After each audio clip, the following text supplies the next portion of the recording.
It's the summer of 1908. You're an Evenki herder camped along the Podkamanaya Tunguska River in central Siberia. The land around you is a world unto itself. Endless taiga, birch, and larch forests stretching to the horizon, rivers cutting silver paths through the permafrost. You've lived here all your life. You know every sound this forest makes. It is June 30th. The morning is still and bright. Somewhere overhead, unseen and unheard, something is falling toward the earth at a speed beyond anything human beings have ever measured. In a few moments, the sky above this remote wilderness will crack open, and the blast that follows will flatten 800 square miles of forest in an instant. No one outside this region will know what happened for nearly 2 decades. And when they finally arrive to see it for themselves, what they find will defy every explanation they can offer. In 1908, the Russian Empire was vast and fraying. Tsar Nicholas II presided over a country still reeling from the humiliation of the Russo-Japanese War and the Revolution of 1905. The empire's attention was fixed on its western cities, St. Petersburg, Moscow, Warsaw, where politics and industry churned restlessly forward. Central Siberia, by contrast, was almost beyond the reach of the state. The Podkamanaya Tunguska River Basin lay more than 2,000 miles east of Moscow, accessible only by river and horse trail. Its inhabitants were mostly indigenous Evenki people, semi-nomadic reindeer herders whose lives followed rhythms unchanged for centuries. A few Russian settlers and traders lived in scattered outposts along the rivers. The nearest town of any size was Vanavara, a small trading post. The Trans-Siberian Railway, completed just a few years earlier, passed hundreds of miles to the south. This was one of the most isolated places on Earth. At approximately 7:17 in the morning, local time, on June 30th, 1908, witnesses across a wide swath of central Siberia saw something extraordinary. A column of bluish-white light, as bright as the sun, moved across the sky from the southeast. It left a thick trail of dust and vapor behind it. The object was visible for several seconds. Witnesses hundreds of miles apart described it independently. A blazing tube of fire, a second sun, crossing the heavens. Some reported hearing crackling and hissing sounds as it passed. Others recalled a strange stillness, as if the air itself had drawn a breath. At the trading post of Vanavara, roughly 40 miles from what would become the epicenter, a man named Semyon Semyonov sat on the porch of his house. He would later describe what happened next in terms that still carry the weight of astonishment, even through the filter of translation and time. Semyonov reported that the sky seemed to split in two. A great flash of heat struck his face, so intense that he felt his shirt begin to burn, though he was 40 miles from the blast. He was thrown from his porch by a shock wave that arrived moments later, and he briefly lost consciousness. Closer to the epicenter, Evenki herders described being hurled through the air. Their tents were ripped apart.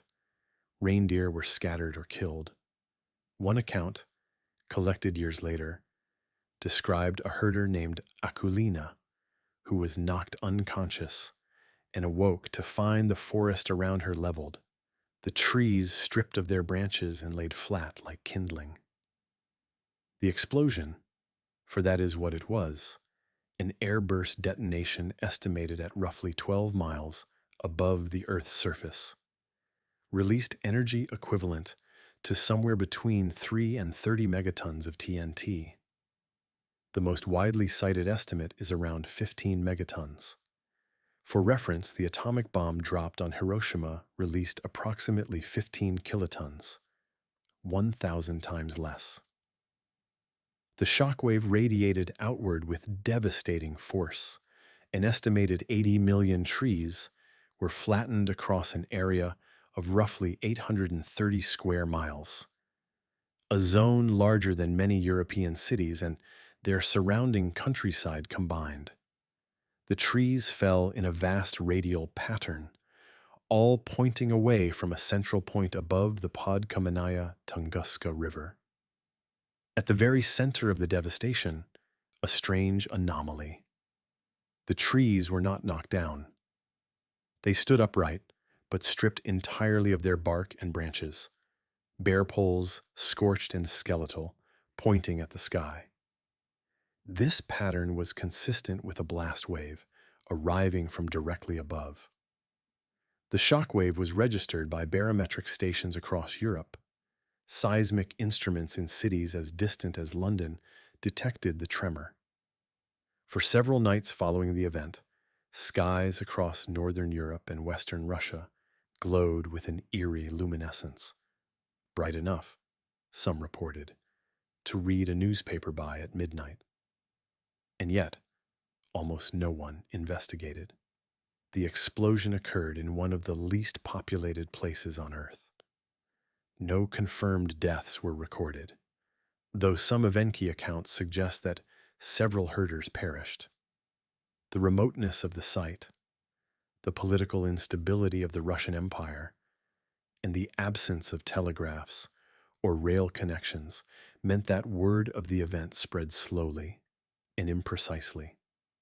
Russian newspapers printed scattered reports from witnesses in nearby towns, but the stories were brief and sometimes contradictory.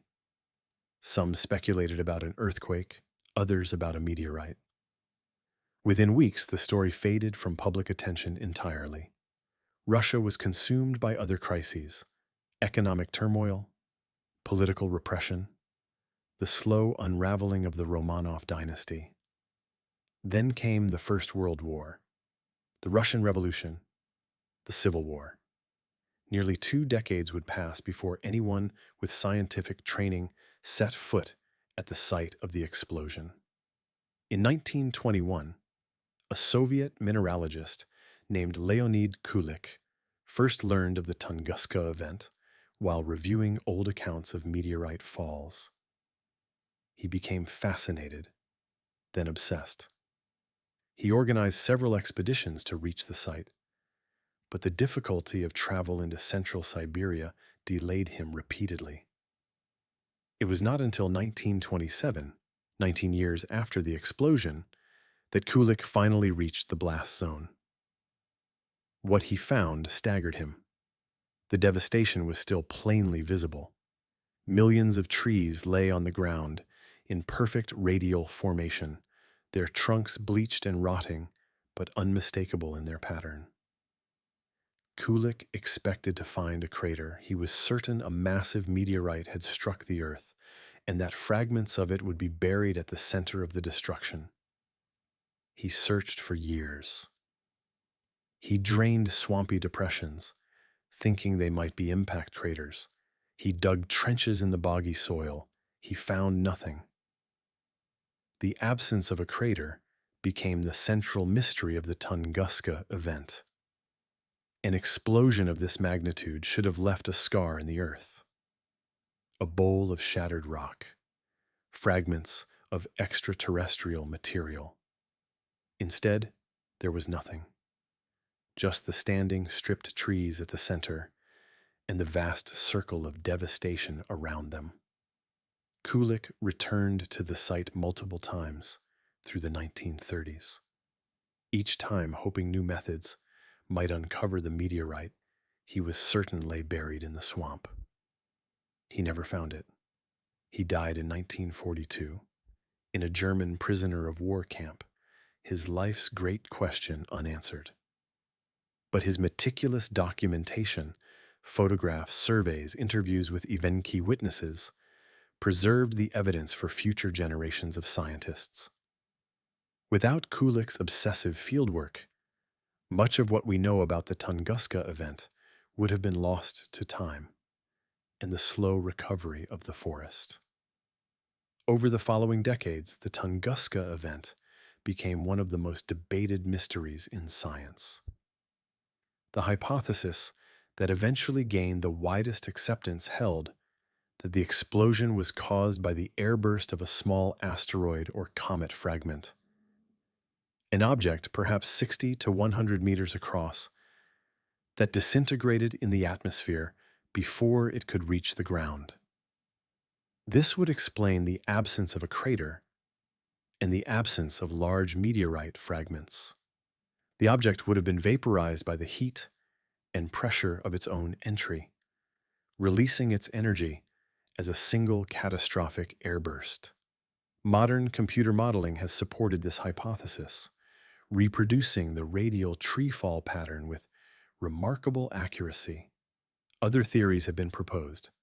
A comet composed largely of ice that left no trace, a fragment of antimatter, even a miniature black hole passing through the Earth. Some of these ideas were serious scientific hypotheses in their time. Others were speculative.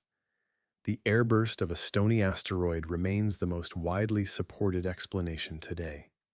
One of the most sobering aspects of the Tunguska event is its timing and location. Had the object entered the atmosphere roughly 4 hours and 47 minutes later, a calculation sometimes cited in popular science, the rotation of the Earth would have placed the imperial capital of St. Petersburg directly beneath its path.